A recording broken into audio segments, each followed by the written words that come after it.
नमस्कार, शारदास किचन मध्ये आपलं स्वागत आहे। बघा, आज आपण मिरची भजे बनवणार आहोत। मिरची भजे ना अगदी कुरकुरीत आणि मस्त कसे बनवायचे, चला तर पटकन रेसिपीला सुरुवात करूया। हे बघा, एक वाटी बेसन पीठ घ्यायचं, थोडासा ओवा टाकायचा क्रश करून, थोडी हळद टाकायची, मीठ टाकायचं चवीनुसार। हे बघा, थोडं गरम करून घेतलेलं तेल टाकायचं 2 चमचे आणि याला मिक्स करून घ्यायचं छान। 2 चमचे आपल्याला तांदळाचं पीठ टाकून घ्यायचं आहे। तांदळाचं पीठ टाकल्यामुळे ना मिरची भजे मस्त कुरकुरीत होते। आता आपल्याला थोडं थोडं पाणी टाकून याचं स्मूथ असं बॅटर बनवून घ्यायचं आहे।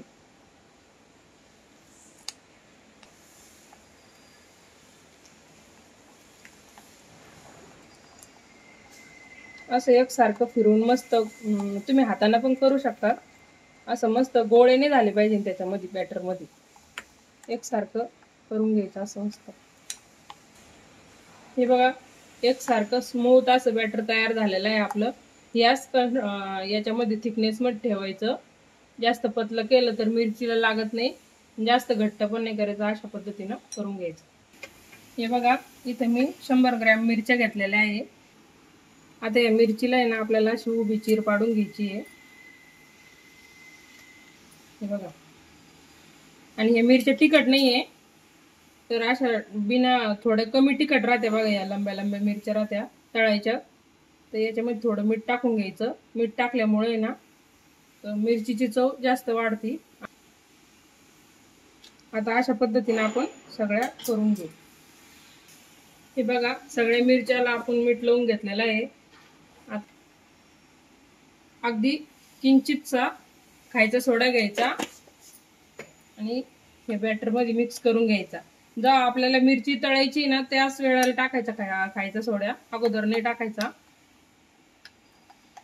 हे बघा, इथं एका कढईमध्ये मी तेल गरम व्हायला ठेवलं होतं, थोडंसं पीठ टाकून बघायचं। तेल गरम झालेलं आहे। अशी मिरची बुडवायची, पिठामध्ये सोडून द्यायची।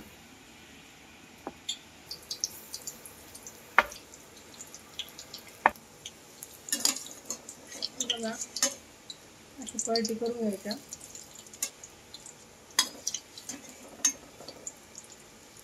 असं मिरच्या कट करून घ्या, माझ्या 2-3 मोठ्या होत्या।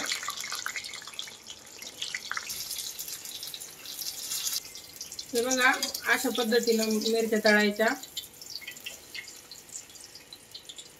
अशा एक साईडला लावून निथळून घ्यायच्या सगळ्या। आता अशाच तळून घेऊ आपण। आपली मिरची भजे इथं बनवून तयार झालेले आहे, खूपच कुरकुरीत आणि मस्त झालेले आहे। नक्कीच तुम्ही ट्राय करून बघा। आवडल्यास व्हिडिओला लाईक करा, चॅनलला सबस्क्राईब करा। भेटूया नवीन नवीन रेसिपी सोबत पुढच्या व्हिडिओमध्ये।